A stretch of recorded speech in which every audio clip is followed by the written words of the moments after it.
Most survival games follow a similar loop. You spawn, gather resources, craft items, and manage your hunger and health. You learn the game at your own pace. It doesn't matter if you craft the best armor in an hour or spend 2 weeks building your house. However, there is an exception. A game where time and knowledge matter greatly. Welcome to the Constant.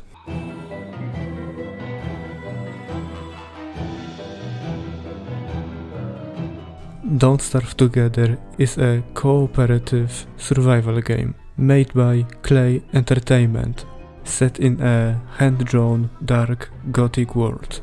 It builds upon the original Don't Starve, allowing multiple players to join forces to survive in a harsh environment. And it also has deep lore. But these two games are not the same. Each one offers something different than the other. Don't Starve Together was released in 2016 and quickly gained a cult following. Many popular YouTubers created videos featuring the game. The best part is, it is still being updated, and you should know that the game is genuinely challenging.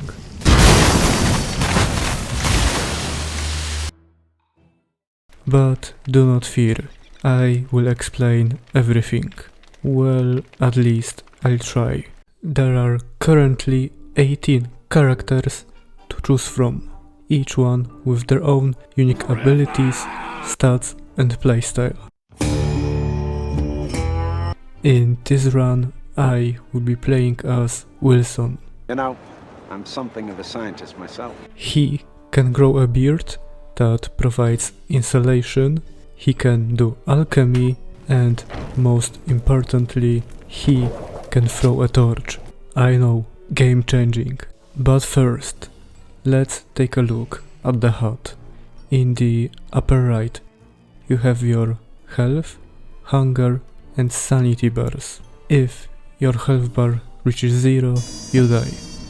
If your hunger bar reaches 0, you will start taking damage and your health will slowly deplete. Now, as sanity decreases, the player's vision becomes shaky, oversaturated and bright.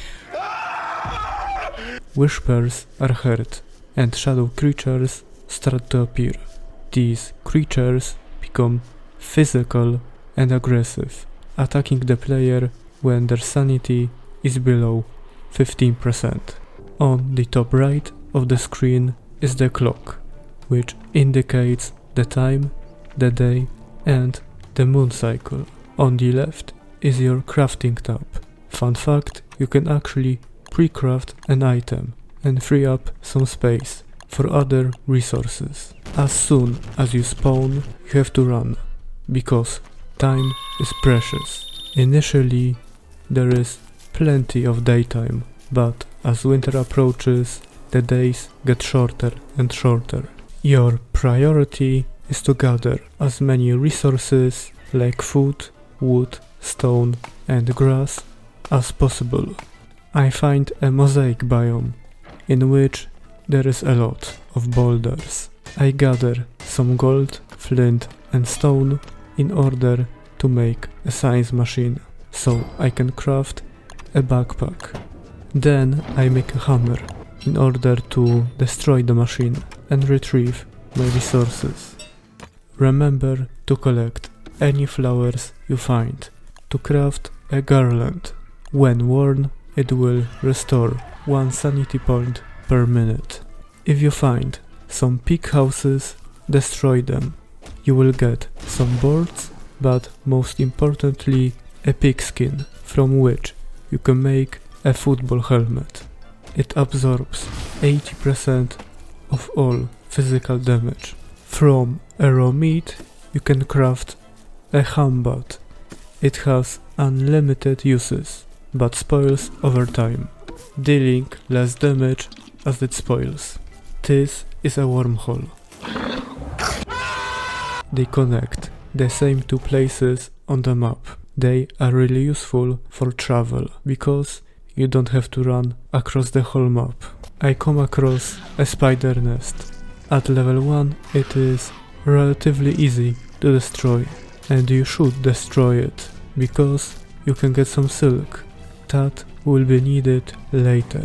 I burned a couple of trees to get some charcoal. If you do this, make sure not to burn down the entire forest. After exploring for a bit, I found clockwork bishops.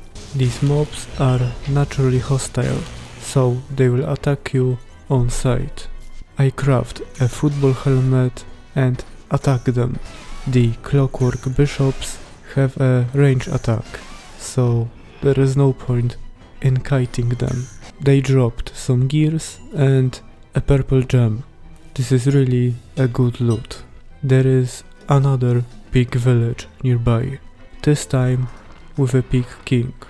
While exploring or digging up graves, you may come across some trinkets.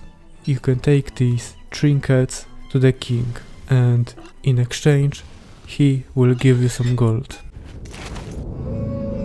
Got something that might interest you. The time has come to build a base. The best place to build one is in the middle of the map, so that you are relatively close to everything. I craft an alchemy engine and make some traps to catch 4 rabbits. They are needed to craft a prestidigitator that unlocks access to magic. Another tip: you don't have to wait for a rabbit to enter the trap. Instead, you can just chase him into one. During autumn, it may occasionally rain. The rain typically lasts for 1 to 3 days before stopping. You can craft an umbrella or a raincoat if you want, but I would recommend to just ignore the rain. In this season, it is time to go underground. But just for a second. You can access the caves by finding a sinkhole. These are randomly spawned in your world. I came down here for 2 light bulbs. You can use them to craft a lantern, which I highly recommend doing, because you don't need to waste materials for a torch or a campfire. You can hold the lantern in your hand or just place it on the ground and it will provide light. As you can see, I have found a bunnyman village. They are similar to pigs, but they will attack you if you have any kind of meat in your inventory. I go to the swamp to gather some reeds, and along the way I found a Glommer statue. During a full moon, Glommer will spawn beside it, and you can bring him to your base. But you may wonder what Glommer does. Well, he poops, and you can eat his poop to heal yourself, but it will cost you some sanity. On my way back, I came across a group of buffaloes. You have the option to tame one, put a saddle on it and ride it. However, I have a different plan. I need some wool and a buffalo horn to make a buffalo hut, which offers the highest insulation in the game and is perfect for winter. I come back to the base and make a bird cage to imprison a bird in it. Feeding the cage bird meat makes it produce eggs. It does not matter what kind of meat is it. Get my egg, crack it on a flat surface. There is also a second use. If you feed a bird a vegetable like carrot, for example, it will give back a carrot seed that you can plant. Speaking of farming, I plant garden digamagic that I have found earlier. Mine has 2 uses, since it is at 50%. Yours will have 4. Thanks to it now we can start growing vegetables and fruits.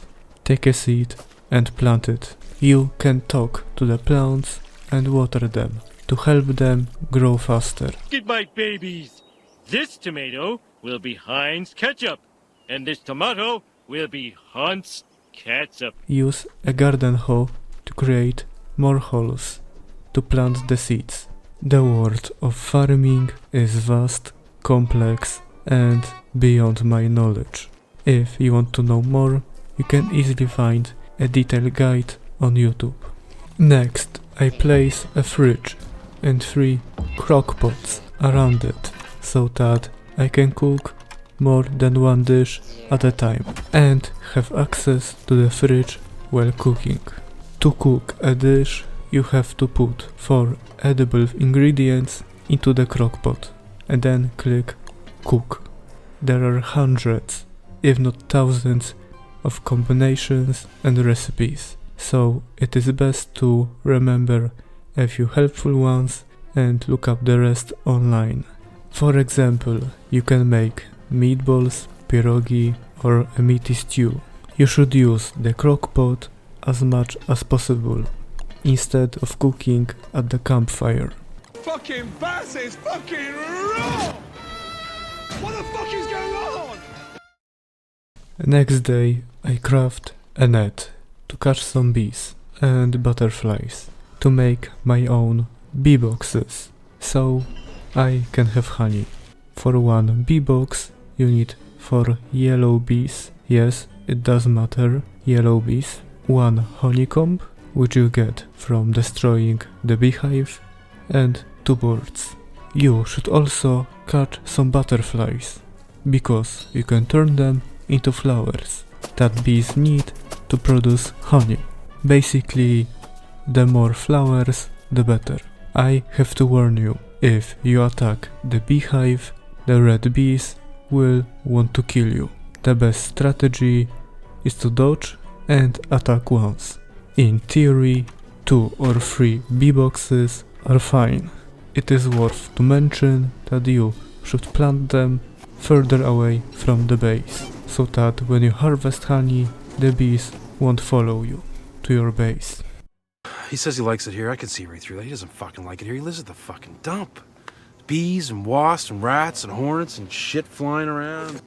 We're always around Reki because he's soaked in liquor and the sugar on him and the garbage juice. They're just attracted to him, and I end up getting fucking stung all the time.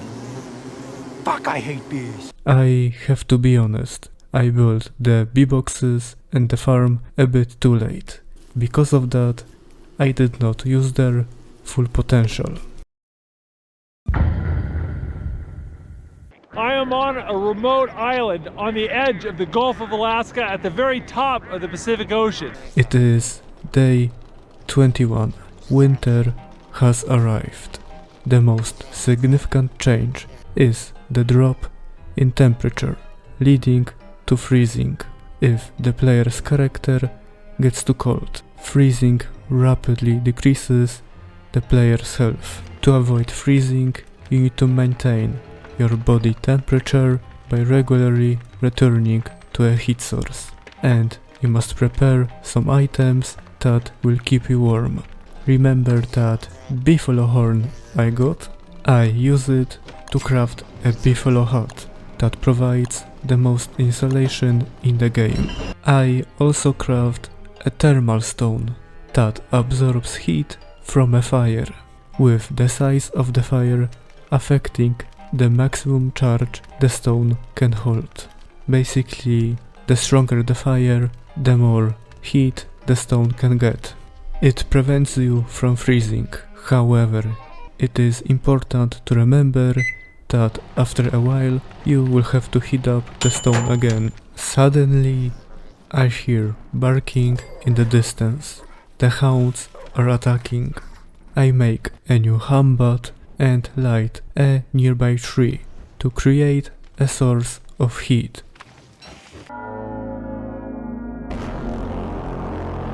And would you look at that, it has started to snow. After a day or two, the whole map will be covered in snow, making the roads less visible. As you can see, I have become insane, and now the shadow creatures will attack me. but if you learn how to fight them, they are not much of a challenge. Upon killing one, you will regain some sanity and the shadow creature will drop nightmare fuel, which I will use in the future. Near my base, I noticed a suspicious dirt pile. Once examined, it gets replaced by an animal track pointing in the direction of travel. Following the trail leads to encountering a coelephant. Upon defeat, the creature drops a meat and a trunk, which can be used to craft a puffy vest that provides insulation, or you can just eat it. There is a mob that only spawns during winter, and you should definitely hunt it. I make pierogi and head out for a hunt. I am really lucky because I find Chester. This cute little pumpkin follows the player, acting as a walking chest when holding an eye bone. I also find a totally normal tree, so I chop it down for a living log.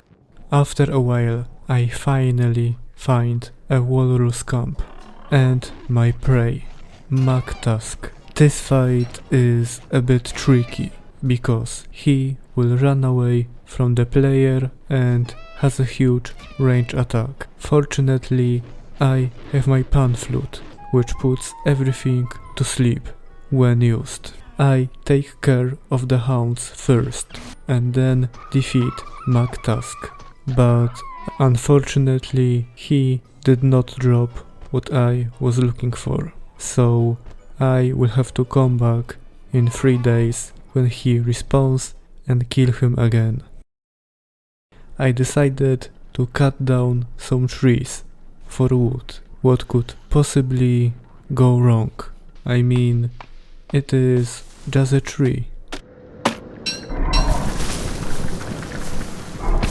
Alright, a tree wants to kill me. This is a tree guard.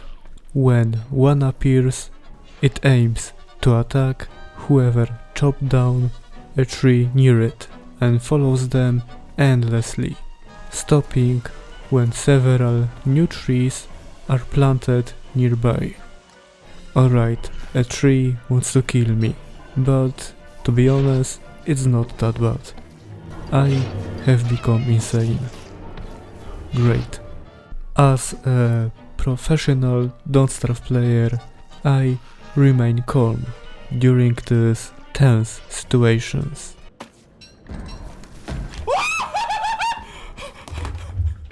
It is not a big deal. I wait for the night to end and then I take care of the shadow creatures. And now it is time to confront the tree guard. The best strategy is to attack it 3 times and then run away. After a few minutes, the tree guard falls and I emerge victorious. And I even got more living logs. Nice. And to be honest, the biggest challenge in this duel was the brightness of the screen.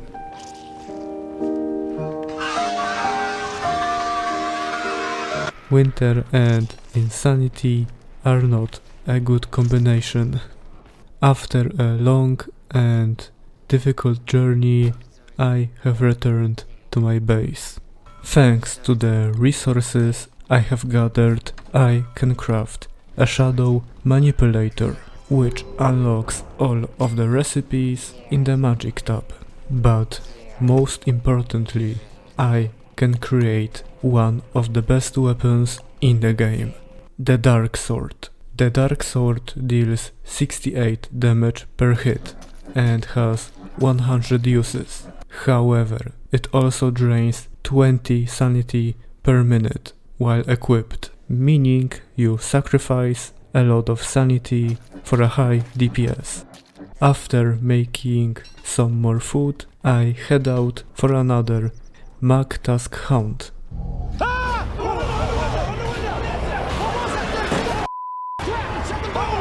Along the way, I mine some mini glaciers that spawn at Pangol's nest. I reach Walrus camp and start the fight. I use the pan flute to put everyone to sleep. And then this happened.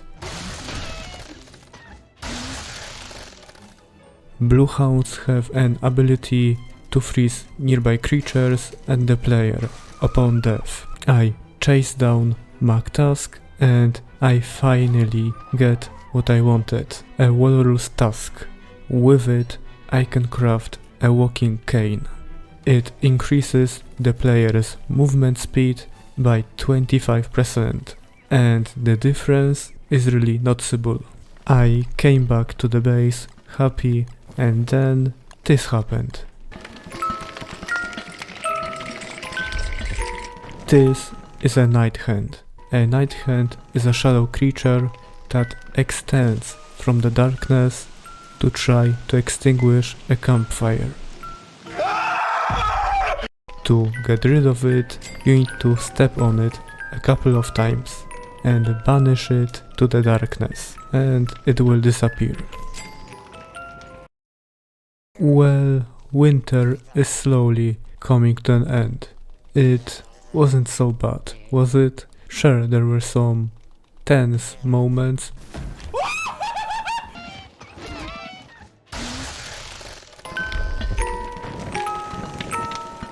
but it can't get any worse, right? What was that? Let me introduce you to the first seasonal boss, Deerclops.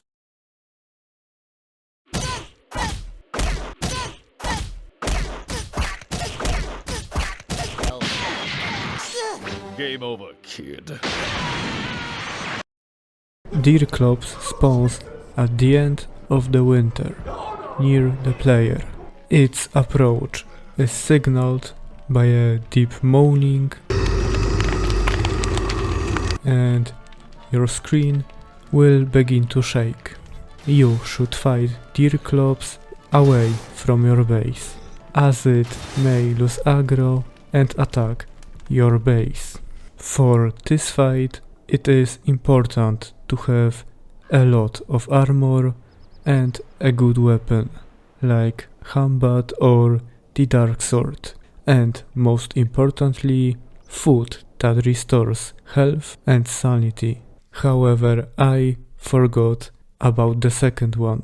I should have brought something that would replenish my sanity, and I didn't. As a result, I had to fight shadow creatures while also fighting Deerclops. Before the fight, make a campfire to keep warm, because Deerclops' attack can freeze you if he hits you a few times.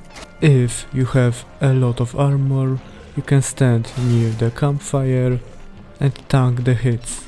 If you don't, attack Deerclops 2 or 3 times and then run away. After a long and challenging battle, you have emerged victorious.